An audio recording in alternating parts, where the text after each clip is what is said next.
lang all around the Pinas. Ang goal ay magturo ng super skill na so angas.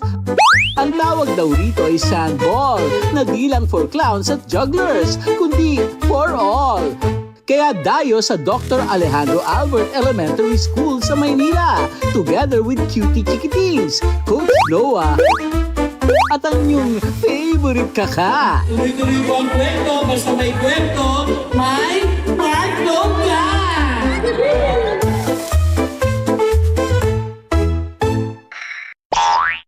Meet Sandball Philippines sa pangunguna ni Coach Noah na certified Lodi Juggler. Di lang sa Pinas, kundi maging sa ibang bansa. You've been doing juggling, no? Yes po. Nang gano'ng katagal na po? 6 years old pa lang po ako nagja-juggling. 6 years old? Yes po. Laro ba ito? Matatawag mo bang laro? Bali, circus po siya. Pang circus. Yes po. Ang minana po namin yan dahil sa mga lolo po namin. Mula po sa pagkabata, pupunta po kami ng Thailand. Doon po kami nilagay ng papa ko kasi doon po yung malakas yung mga event ng araw po ng kabataan ko. Then nagkaroon po nung talent show dito sa Pilipinas, umuwi po kami dito. Mr. Noah! Ano mga klase ng ano? Ano po siya? Contest?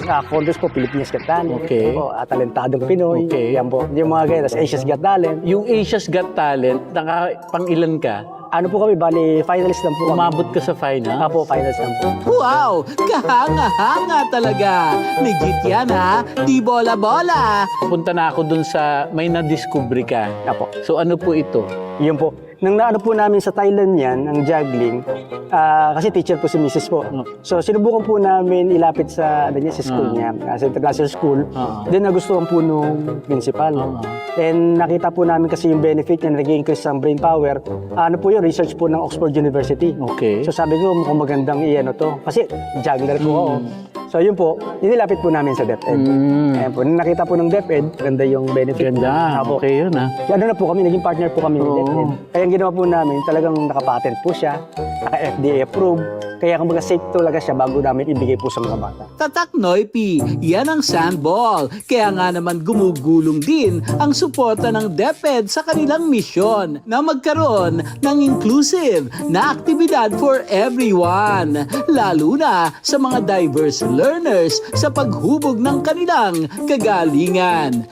Maraming benepisyo ang sandball. It helps the children focus, physical and gross motor skills ay nade-develop, and their eye coordination. Kanina nakita ko na naglalaro ang learners with disabilities at saka yung mga learners natin from Gen Ed learners. Nakita ko yung possibility of creating a unified sports for sandball. Yun yung dapat nakikita natin sa ating mga learners with disabilities. Yung ability nila, hindi yung kapansanan. Simple lamang ang laro. Dapat marunong kang umanggulo. Huwag lang basta bato.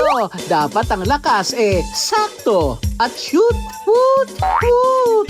Hindi panalo. Ang cute. Sabay sigaw! Galaw-galaw, sabay hataw! Galaw-galaw, sabay sigaw! Galaw-galaw, sabay hataw! Lahat ay may pa-take home na sandball para sa new favorite game of all. Pero ang the best giveaway ay ang mga ngiti na walang kapantay at ang enjoyment na feels sa bawat kaway. Kaya Noah, saludo ang Team Logalog sa inyong misyon na sa isang munting bola nakakabuo ng malaking koneksyon. Yan ang larong hindi lang nagpapagulong ng bola, kundi nagpapagulong din ng inspirasyon. Hanggang sa susunod na kwentuhan, samahan ang inyong pambansang pantanggalumay. Sabay-sabay nating basagin ang lumbay, pag-aani ng trip ng buhay. Ako ang inyong si Kaka Mark Logan po. At ito, ang Top 5 Kwento. Logan na yan sa pamanaroon.